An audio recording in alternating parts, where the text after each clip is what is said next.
Hello, my name's Dan and I'll be taking you through the second tutorial in a 10-part series where you'll be learning the basics of parametric design in Grasshopper. In this session we'll be modelling the parametric frame of a simple coat stand and it will look something like this. I'm assuming you are new to Grasshopper and I'll be trying to go slow enough for you to follow along with me, but if you do have a question, feel free to pop a comment below and I'll get back to you when I can. You'll find a link to the tutorial files in the description below the video, and each tutorial file will contain everything we cover in previous tutorials. So there's no need to panic if you can't figure out what you've done wrong in your script. Okay, so I've set up the canvas with a series of boxes and headings. And these boxes just really help to break down what we're trying to achieve with this design tool. I'd highly recommend that you do organize any future scripts you write into groups of components, particularly when they achieve a singular overall goal. If you don't organize what you do, it won't be long before you get lost in a spaghetti junction of functions. And if you come back to the script at a later date, or if someone else wants to work on it, it makes life so much easier when the logic is clearly laid out. So anyway, let's jump in and crack on. So what I've done here is already created some variables for you. These variables are a little bit painful to write out one by one, so here they are. But just to show you how to make a variable, probably a slider is the most appropriate for what we're doing. So if you double left click on the canvas, and then if you press 30 less than 50 less than 70. Now, when I press enter, what that will do, it will create a slider that has limits of 30 to 70, and the value that it will set the slider to initially is 50. So here we go, 50, 30, and 70. And that's exactly what we have with all of these sliders. I've already preset the boundaries of the slider and the initial value.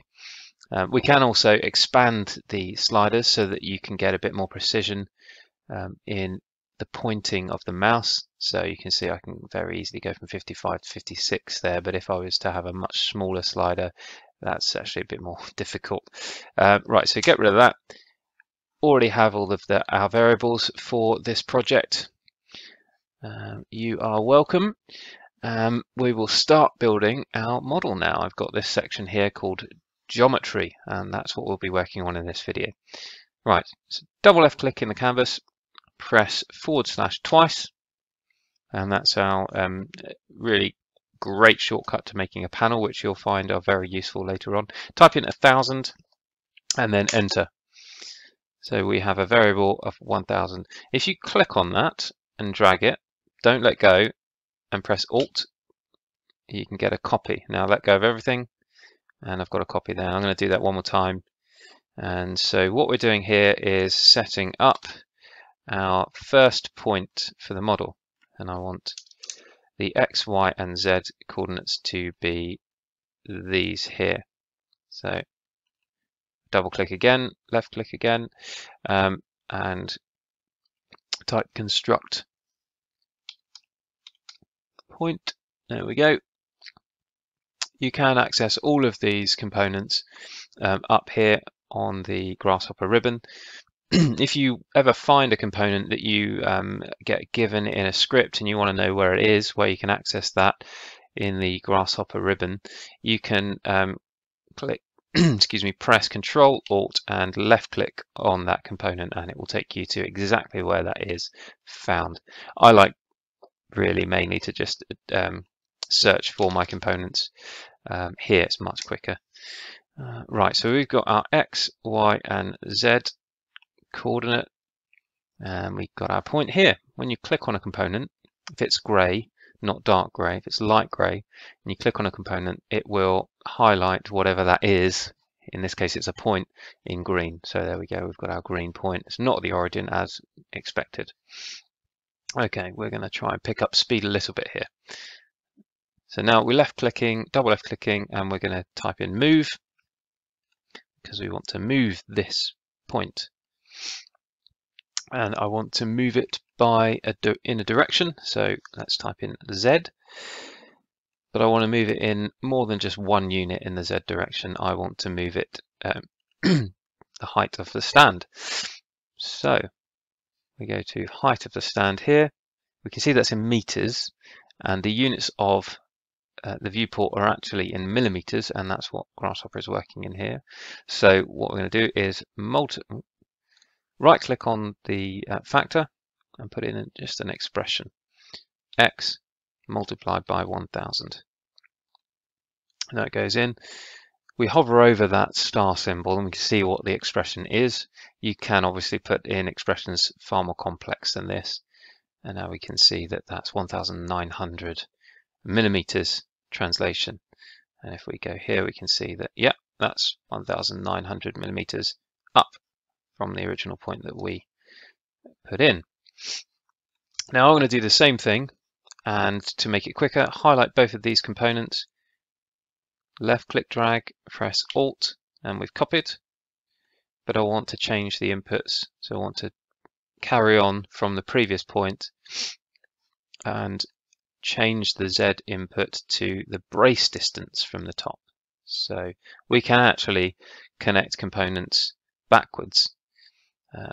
You don't have to go from left to right, which is quite fun, isn't it? So brace distance from the top in meters, and we've got this here. So now we've got 3 points: the base, the top, the base, the top, and the brace distance is higher. We want that to be negative, don't we? Yeah. So let's change this expression. Oh. It is a bit frustrating how sensitive some of these menus are to mouse movement. X times minus 1000. So there we go. So we've got the top and the brace distance is in the correct position now. Very easy to miss that. Right, so we're going to create a circle by typing in circle CNR, and it will be the second point, the middle point, that we are plugging into that.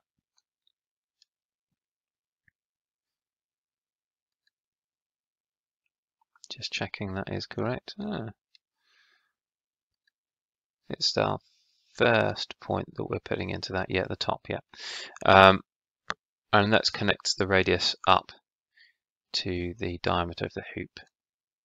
And you'll notice I just said, let's connect the radius up to the diameter. So what we need to do is create an expression in here, x over 2, to get the radius. Lovely. Right, let's make the stem now. So if you type in line, we want line with 2 points. First point is the base of the stand. The second point is the top of the stand. There we go. And then we're going to type in pipe. And this just creates a pipe. Does what it says on the tin. Connect that line up to the curve input of the pipe. And now the radius of that pipe, we want that to be the stem diameter, don't we? Diameter of stem. And then put in our trusty formula, x over 2.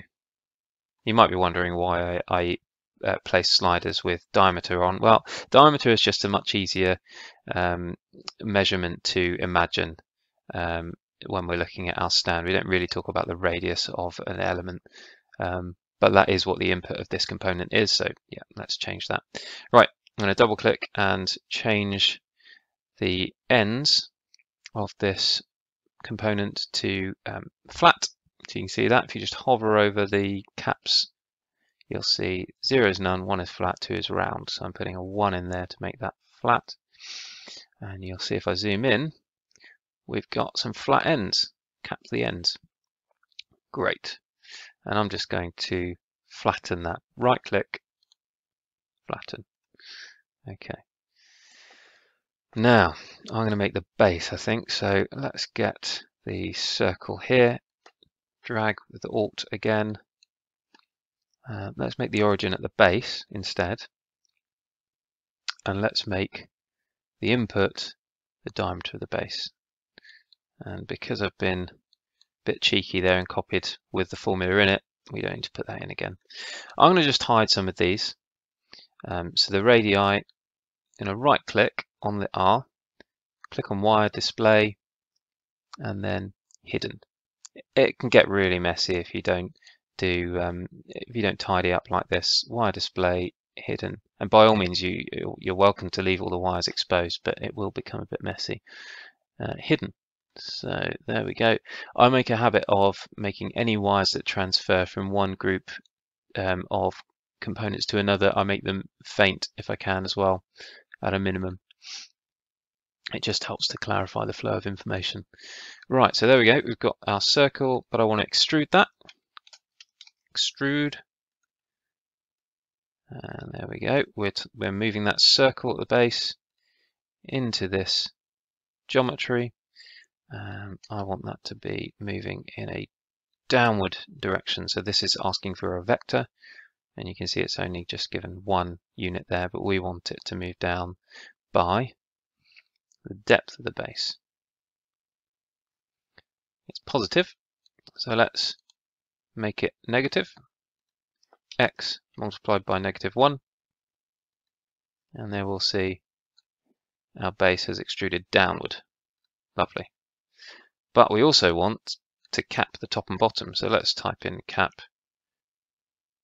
holes, plug it in, and look at that, presto, we've got a full base there. So all of these components, as I said earlier, do one thing. Let's hide these by highlighting the light grey items, middle mouse button, the wheel, and then clicking on the disable preview button. That makes it a bit neater, doesn't it?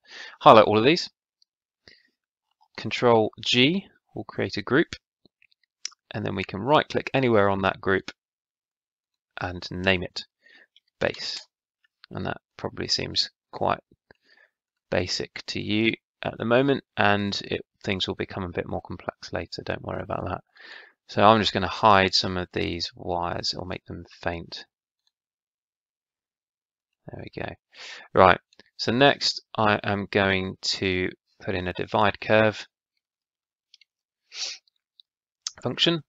Go back here. I want to divide that top circle up. Where's the top circle? There it is. Put that in. How many divisions do we want? Well, we want the number of coat hooks, don't we? So plug that in. We've got 11 divisions now. Here. Brilliant. And I'm just going to make that faint again because I have OCD, don't I? Right. So now we're going to put in a polyline. There. We're taking all of these points and we're going to create a piece of geometry that actually is buildable, because we can't build, we probably could, but a timber circle is a bit more difficult to create. So here we go, we're going to create this polygon, and then we're going to explode. It's worth noting that if I click on that, you can see they don't join, and there's an option within this component to join, to close it. So if I right click on that, set the boolean to true, then we get that to close. Now I'm going to connect it up and break that polyline up into its components. I'm going to flatten that. I'll talk about what flattening is later, but for now that's what we need to do. And then I'm just going to copy the pipework here, plug in the segments, change the radius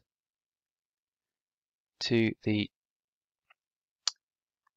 diameter of the top ring, I think is what we want, isn't it? Yeah, that's it, the diameter of the top ring, yeah.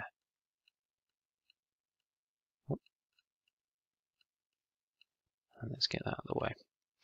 Right, now line. Want two of those.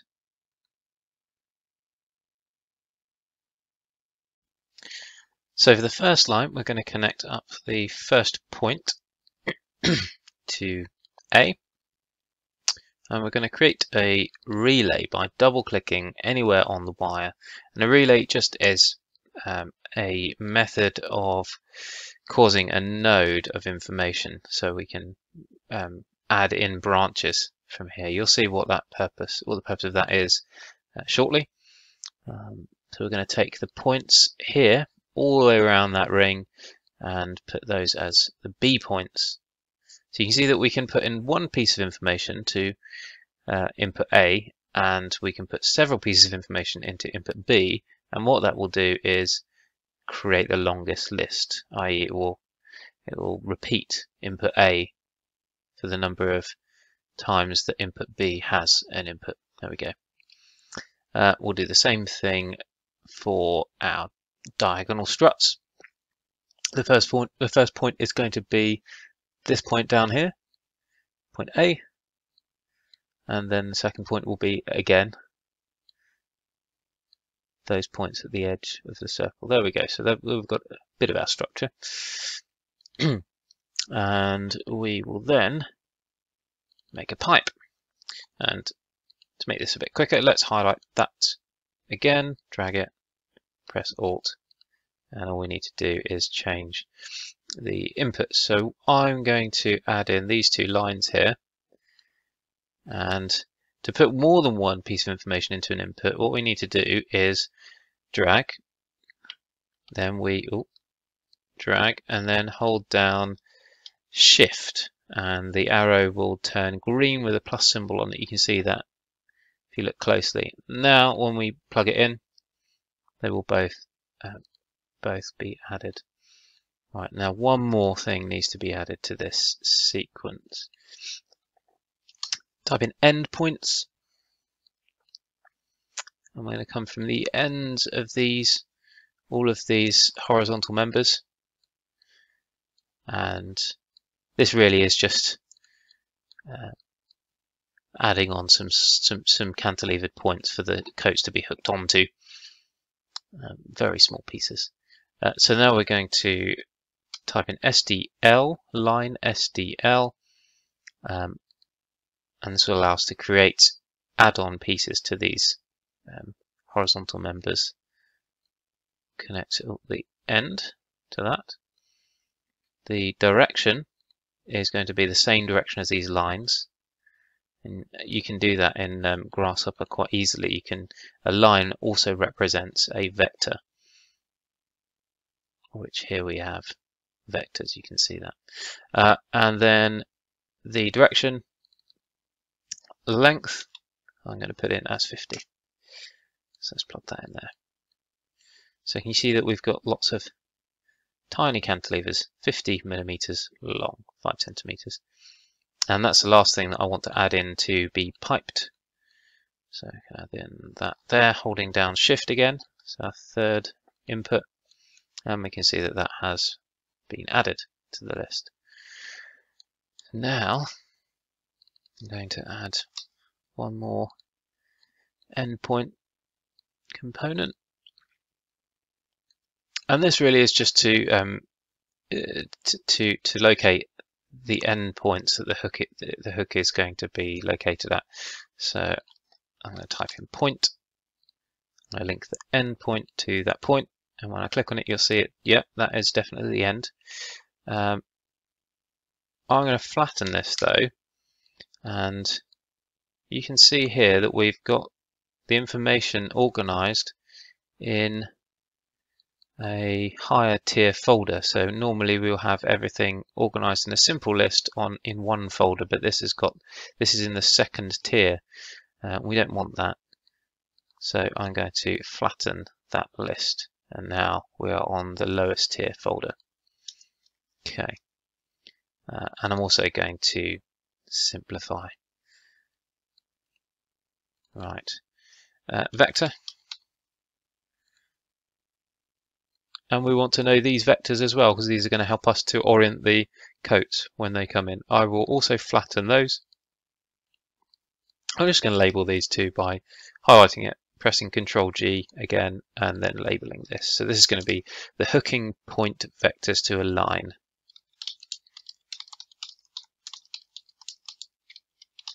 Okay, and then this one here is going to be the available hooking points. Control G.